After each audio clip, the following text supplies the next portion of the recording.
Aikyashree scholarship 2024-25 যেরকম খবরাখবর পাওয়া যাচ্ছে, অনেকের লট নাম্বার কিন্তু অফিসিয়ালি পড়ে গেছে, বাট তার সত্ত্বেও স্ট্যাটাসের মধ্যে শো হচ্ছে your application is getting scrutinise for লট।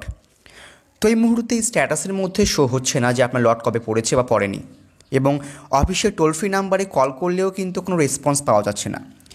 এরকম অবস্থায় আপনার আসলেই লট পড়েছে কি না সেটা কিন্তু আপনি খুব সহজে জানতে পারবেন।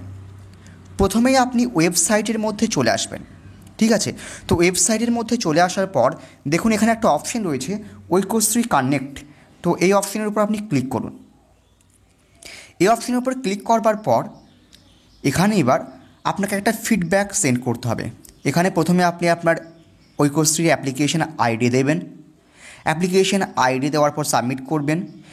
রেজিস্টার মোবাইল নাম্বারে একটা ওটিপি আসবে, ওটিপি এন্টার করবেন। তারপর নেক্সট পেজ ওপেন হয়ে যাবে।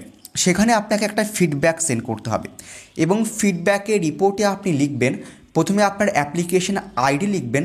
অ্যাপ্লিকেশন আইডি লেখার পর আপনার যে স্ট্যাটাস রয়েছে your application is getting scrutinise for lot, সেই স্ট্যাটাসটা কিন্তু লিখে দেবেন। তারপর সাবমিট করবেন। এরপর 4 থেকে 5 দিন অপেক্ষা করবেন। 4 থেকে 5 দিন পর অথবা 1 সপ্তাহ পর আপনি আবারও সেম প্রসেসে অ্যাপ্লিকেশন আইডি এবং ওটিপি দিয়ে ফিডব্যাক অপশানে এন্টার করবেন, এবং দেখবেন যে আপনার ফিডব্যাকের কী রিপ্লাই এসেছে। যদি আপনার লট নাম্বার পড়ে গিয়ে থাকে তাহলে ফিডব্যাকের মধ্যে কিন্তু সম্পূর্ণ লট নাম্বার দিয়ে দেওয়া হবে।